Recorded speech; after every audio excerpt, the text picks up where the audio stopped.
Plato menceritakan bahwa ada sebuah daratan raksasa yang sangat bangga dengan peradabannya yang menakjubkan. Negeri yang diceritakan oleh Plato memiliki kekayaan dan menghasilkan emas dan perak yang tidak terhitung banyaknya. Istana negeri tersebut dikelilingi oleh tembok emas dan perak. Memiliki peradaban yang sangat memukau. Hal ini sejalan dengan firman Allah melalui Al-Quran Surat Syod ayat 20, yang artinya, dan kami kuatkan kerajaannya dan kami berikan kepadanya hikmah dan kebijaksanaan dalam menyelesaikan perselisihan.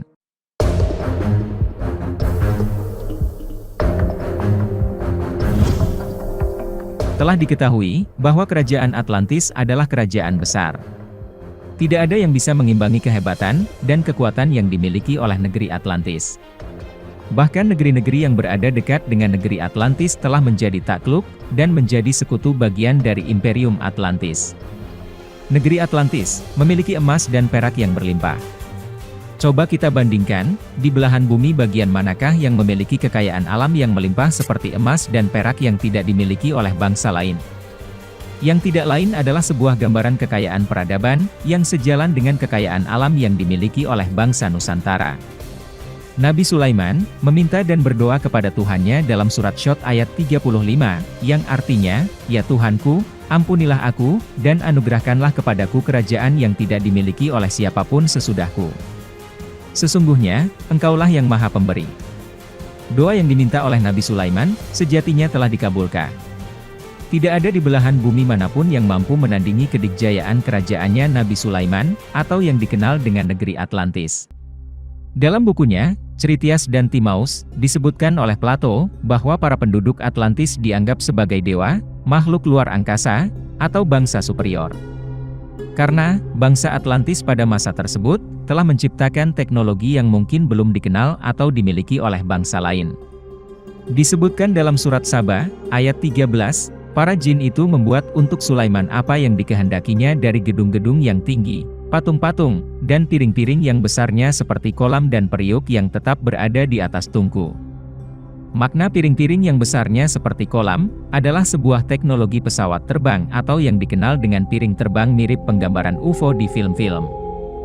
Di ayat lain, pada masa itu telah dikenal teknologi pesawat terbang yang mampu menundukkan kecepatan angin.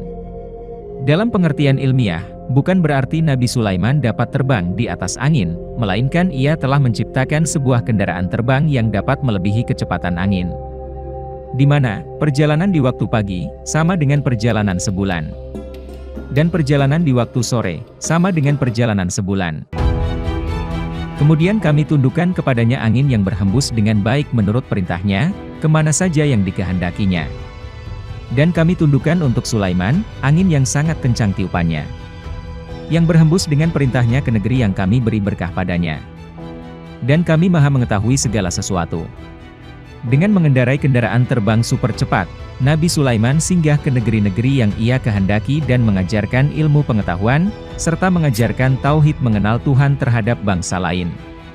Ini dilakukan, bukan semata-mata niatnya untuk memperluas kekuasaan, namun agar negeri-negeri tersebut dapat mengenal Tuhan dan bertakwa, agar negerinya diberkahi oleh Allah.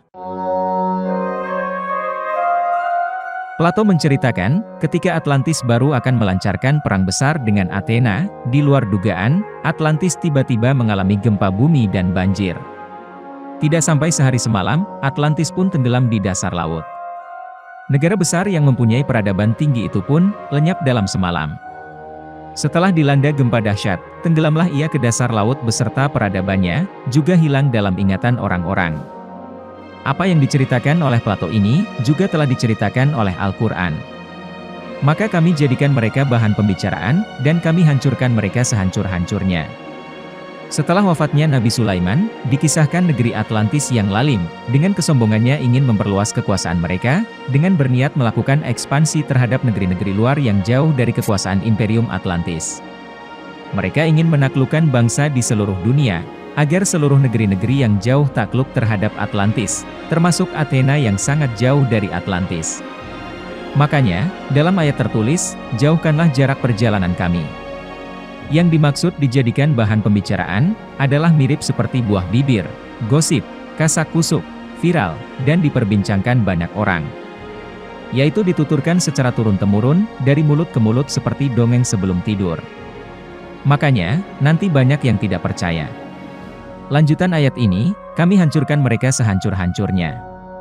Sesungguhnya pada yang demikian itu, benar-benar terdapat tanda-tanda kekuasaan Allah, bagi setiap orang yang sabar lagi bersyukur. Menurut Edgar Cayce, seorang spiritualis Amerika melalui cenayangnya mengemukakan, bahwa munculnya Atlantis sebagai suatu peradaban superpower pada saat itu, membuat mereka ingin menaklukkan bangsa-bangsa di dunia, di antaranya Yunani dan Lemuria yang dipandang oleh Atlantean sebagai peradaban yang kuat. Negeri Atlantis itu, akhirnya mendapatkan bencana yang sangat besar. Azab yang diberikan Allah adalah gempa bumi dahsyat, gunung-gunung meletus, hingga negeri tersebut dilanda banjir yang sangat besar. Akhirnya, negeri Atlantis menjadi negeri yang sehancur-hancurnya. Makna hancur di sini, bukan berarti negeri tersebut hilang atau musnah secara keseluruhan. Namun, negeri tersebut masih menyisakan beberapa ribuan pulau-pulau besar dan kecil dampak dari akibat bencana besar tersebut. Dan negeri Atlantis yang diceritakan Plato, tak lain adalah Nusantara yang kini memiliki 17.000 pulau-pulau. Atlantis yang sekarang, adalah Nusantara yang telah hancur berkeping-keping menjadi jajaran pulau yang bisa kita lihat sekarang.